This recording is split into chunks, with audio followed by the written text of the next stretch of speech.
今日はずっとやってみたかった柿狩りに来ました。柿がいっぱいなってますよ。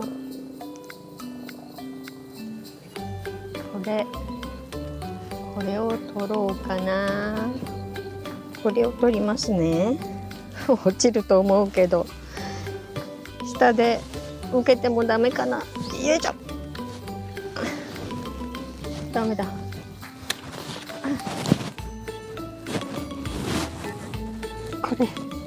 これでした。うわ、大きい。筑波山近くの観光農園で大きな柿やりんごがいっぱいになってましたよ。たくさん試食もさせてもらって美味しかったです。また来年も来なくっちゃ。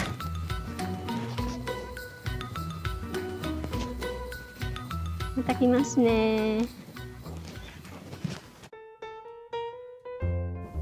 柿狩りに行って4種類の柿を収穫してきました。食べ比べてみます。まずはこちらの紀州から。果肉は少し固め、甘いです。収穫後数日置くと美味しくなるそうです。こちらは大州です。梨を食べてるようなシャリシャリした食感で柔らかくて果汁も多くて甘いのが特徴です。今まで食べたことないような食感です。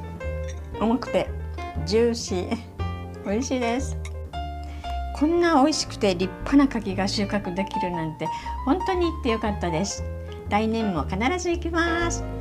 また報告しますね。バイバイ。